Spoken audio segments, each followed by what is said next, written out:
Estás. Bueno, hoy sí que podemos decir que es una mañana fría. La sensación térmica es de 0,1, una décima de grado sobre cero. Una décima de grado sobre cero. El cielo está despejado, la temperatura es de 2 grados 7, pero bueno, lo que impacta es el viento del noroeste a 9 grados. La visibilidad está realmente buena, así que en esa temperatura estamos empezando este encuentro del día de hoy. Claro que ya con nuestra temperatura comunicacional muy alta, luego de compartir con ustedes la reiteración de esta entrevista del día de ayer. Yo les tengo que contar, además, que durante la jornada, justamente del día de ayer, en las redes sociales, por ejemplo, en el caso de lo que tiene que ver con la temática de este docente muy joven, 27 años, fallecido, bueno, se está haciendo uso de su figura. Hay posteos, ¿no?, donde se lo muestra, se ve a una persona muy agradable, muy sonriente, en una campaña que es realmente intensa. Es una campaña que fundamentalmente lleva adelante todo este grupo. Es un grupo contestatario de las organizaciones gremiales, pero parado en un lugar, parado en un planteo, donde dicen y sostienen, esto ustedes ya lo han advertido en la conversación, y veo el repudio que cuando menos todo eso genera en esta audiencia, frente a esa posición, ¿no? La verdad es muy loco, ¿no? Acá Walter me dice en qué momento me perdí esos informes, ¿no? Es muy fuerte todo esto, es muy fuerte cómo las personas van realmente construyendo un propio escenario cada vez más alejado de entender, de admitir la realidad de los hechos que están indicando efectivamente qué es lo que ocurre. Pero es cierto que en muchos países ha habido cierres de escuelas, ha habido cierres puntuales y temporales con criterios de contención, privilegiando la conectividad. Ahora, voy a ir al tema de la conectividad. En el día de ayer, un párroco, la verdad que es una vergüenza, ¿no? Pero una vergüenza absoluta, creo que es Olveira de apellido, de un grupo contestatario que en su momento se había pronunciado fuertemente a favor de la candidatura Fernández, de la fórmula Fernández-Fernández, muy contestatario de Macri, muy contestatario del PRO. Dice, bueno, se preocupan por la educación ahora, pero desarmaron el programa Conectar Igualdad. El programa Conectar Igualdad fue un inmenso negocio, no necesariamente un negocio espurio. Yo tengo queridos amigos míos que trabajaron para ese programa. El Estado lanzó un programa, el Estado adquiría computadoras, tenían, digamos, la capacidad de producirlas. Evidentemente fue el camino que decidieron, comenzaron a producir, vendieron, cobraron, hicieron su trabajo. Ese no es el tema. El tema, vuelvo a reiterarlo, tiene que ver con otro aspecto. Entregar computadoras, miren, equivale a aquel viejo concepto que se le atribuye a Jesús, ¿no? No le des pescado, enséñale a pescar. No le des computadoras, enséñale a programar, enséñale a trabajar con la computadora. Muchas de esas computadoras, no todas, no masivamente, muchas, terminaron vendidas. Decían, no, esto es imposible. En el mundo del desarrollo de la informática de imposible no hay nada. Esas computadoras, se desarmaron. Muchas han terminado tiradas realmente, porque inclusive había un problema con el paquete de datos, había que entrar en un lugar en particular, había que buscar un asistente de ese paquete de datos en particular.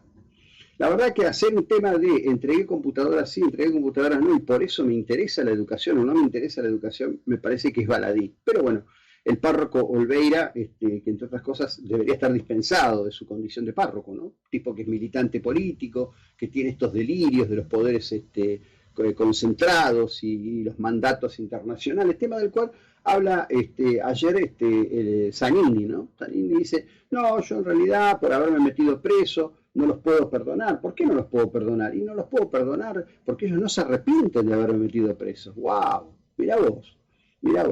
Y después dice Zanini, bueno, en realidad si Macri está preocupado por los hijos, no veo para qué le transfirió a los hijos la empresa. Ya está hablando de SOCMA, ¿no? Y esta hipótesis de que los hijos de Macri podrían quedar afectados y o involucrados. Yo esto ya he hablado, esto es un título periodístico, la verdad que no entiendo esos títulos periodísticos, no hay ninguna posibilidad de que estos chicos, que además son absolutos ignotos, los hijos de Macri, salvo Antonia, el resto son absolutos ignotos, hacen súper perfil bajo, nunca tuvieron responsabilidades funcionales, ejecutivas, y creo que la justicia en la Argentina en eso a lo largo de décadas ha sido muy clara en este sentido.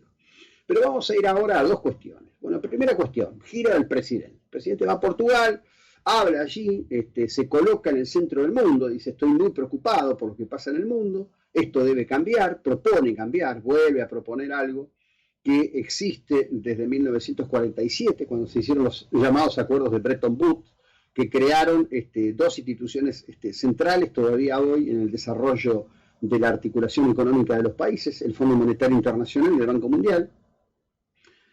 Hay que recordar, voy a citar simplemente, que China pertenece al Fondo Monetario Internacional y al Banco Mundial, que Corea pertenece al Fondo Monetario Internacional y al Banco Mundial, hablo en este caso de Corea del Sur, y que Vietnam pertenece. Cuando Vietnam pasa la primera etapa luego de su triunfo, cuando obtiene realmente una posición de poder muy importante y consolida ese poder, inclusive después de haber desalojado al Khmer Rouge del poder en Kampuchea, bueno, ahí Vietnam inicia un camino que será de partido único como en China, será de control férreo del poder, al igual que el modelo chino, pero que los ha llevado ciertamente a hacerse literalmente de la, digamos, participación en el sistema internacional. Tanto Vietnam como China, cito estos dos ejemplos, Rusia por supuesto, obviamente, forman parte del Fondo Monetario Internacional y del Banco Mundial. ¿Cuál es la relevancia de Portugal en este tema? Ninguna, cero. Portugal tiene menos oportunidad de cambiar las reglas del Banco Mundial que las que yo tendría, no sé, por ejemplo, de cambiar la programación de algún canal de la televisión de Buenos Aires. Cero, cero. Pero bueno, el presidente va, hace su acting, como les conté en el día de ayer, hay cero cobertura de los medios digitales, no hubo cobertura en Portugal. La cobertura sí estuvo, como nos contaba ayer una oyente, en Euronews, que puso una cita breve ahí, dice, bueno, el presidente argentino visita a Portugal, qué sé yo. Después vino la reunión con el rey de España.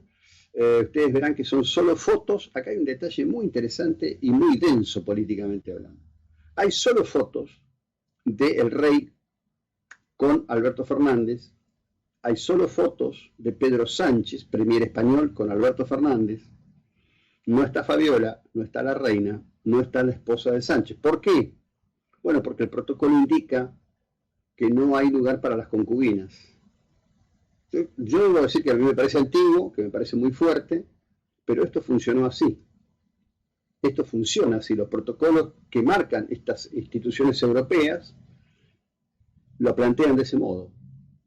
Pero vamos a lo importante. Estando en esta gira, donde ya el presidente está en Francia, donde las expectativas son un apoyo de Macron, la verdad que lo del tema de la relación con Macron también es bastante incomprensible. Macron está más para que lo saquen en las próximas elecciones del poder que para continuar, pero bueno, será lo que el hombre pudo conseguir.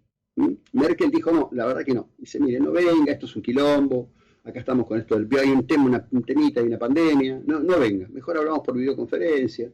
Hay bastantes interpretaciones, ninguna de ellas corroborable, pero bueno, estamos en una batalla política muy extendida, muy difícil y muy compleja. De algún modo muchos creen que todo vale.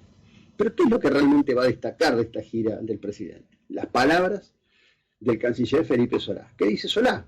Saca un comunicado y dice que Argentina ve con preocupación la desmedida respuesta de Israel a los palestinos. ¡Wow! Aparentemente contabilizados hasta el día de ayer,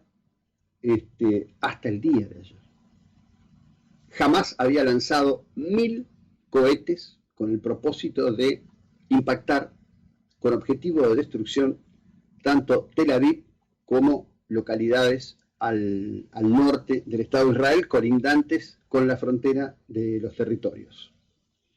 Por supuesto, Israel tiene un desarrollo único en el planeta, el llamado escudo de hierro, que ha impedido que esto se transforme en una catástrofe. De cualquier manera, hay impactos, hay muertos, hay destrucción. En la tarde de ayer, ya tarde-noche larga, ¿no? Para nosotros entrando en la noche, se dispuso la movilización de 5.000 reservistas.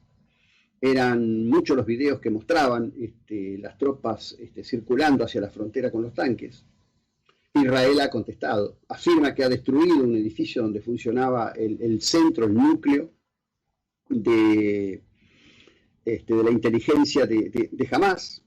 Y acá hay que entender algo, Es muy difícil, yo sé que es muy difícil. Y en esto tengo que hacer como un paréntesis. ¿Por qué? Porque estoy obligado a hacer ese paréntesis.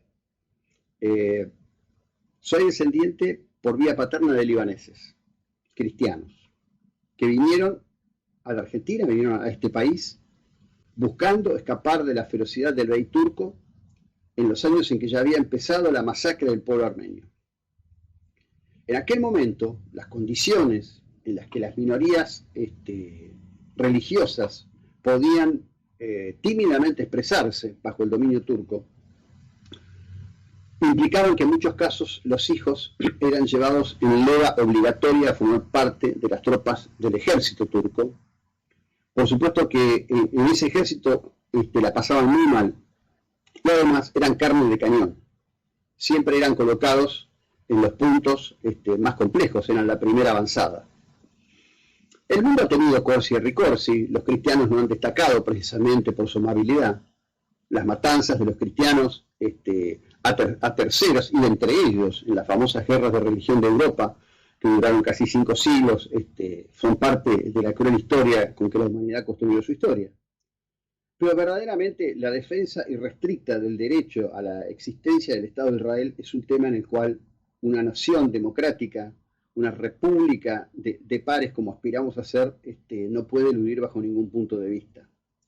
Los palestinos están prisioneros de su propia dirigencia, están prisioneros de la propia sevicia de una dirigencia que está entregada a los peores vicios, que además depende ahora de Irán. ¿Por qué? Y bueno, porque en la puja entre Irán y Arabia Saudita, chiitas, los iraníes, suníes, los árabes sauditas, Arabia Saudita le ha corrido el mantel, digamos.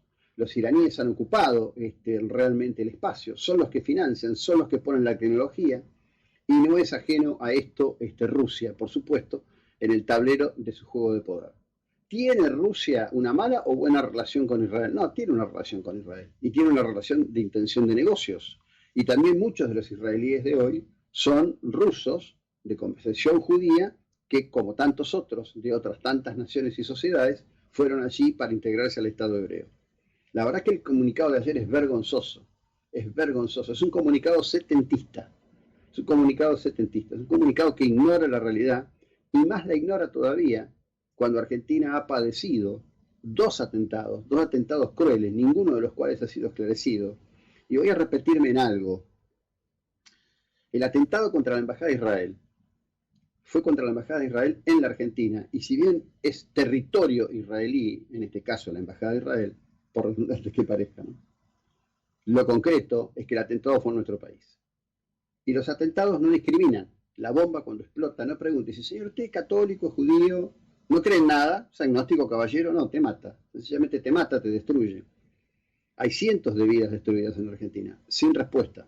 Y está claramente y firmemente establecido el largo accionar de la mano del Estado iraní en este tipo de cuestiones.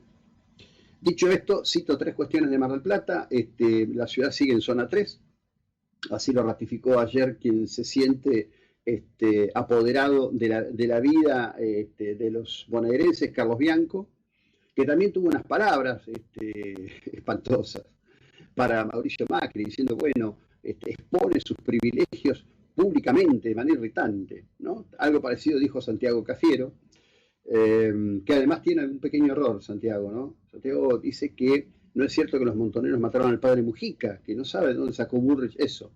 En el próximo bloque les voy a hacer escuchar las palabras de Antonio, el abuelo de Santi, que explicaba claramente cómo fue y por qué fue que los montoneros lo mataron al párroco Mujica. 614-564-0696. Muy lindo, chicos, lo que han hecho, ¿eh? Está muy bueno con la presentación, cómo está. La verdad me encantó. Buen laburo, Pablo. Siempre buen laburo. Ya seguimos.